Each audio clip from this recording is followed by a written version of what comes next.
The story that I love and think you will too is The Dead by James Joyce. And this is the final story in the collection Dubliners, which was published in 1914. The style that Dubliners is written in, Joyce described it as scrupulous meanness. And what that really means is a kind of a merciless naturalism, which depicts the petty limitations of means and imagination of the middle class in the dying days of Dublin's identity as a provincial city in the British Empire.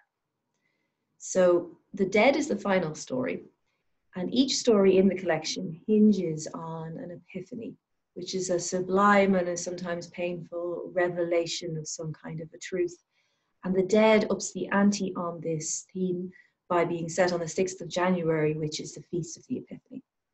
And in this story, a slightly neurotic and slightly pompous university teacher called Gabriel Morgan brings his wife, Greta, to his aunt's annual annual dance at a house on Usher's Island in the Keys in Dublin.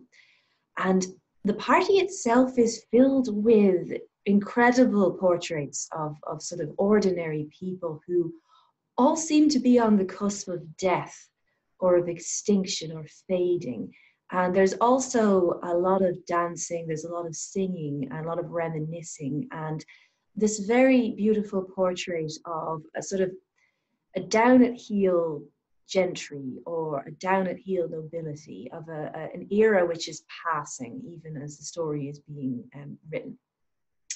But the theme of death itself then arrives in the story in the form of a ballad called The Lass of Aughrim, which is sung by a tenor, and brings back a memory to Gabriel's wife of a great love that she had when she was young, which Gabriel didn't know about. So there's this romantic twist at the heart of the story as well.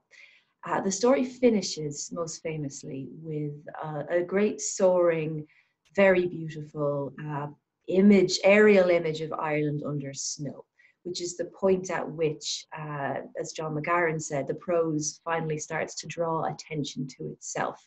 So it's an amazing achievement of style. I have been reading Dubliners since I was a teenager, and it had a formative influence on me as a writer. I particularly read The Dead every year in and around Christmas, and I would recommend reading it in the festive season because it is a bittersweet, melancholy, but very involving Christmas story, which is just the right amount of sorrow and the right amount of hope. So I would particularly recommend, if you haven't read The Dead, making time to read it over the Christmas period.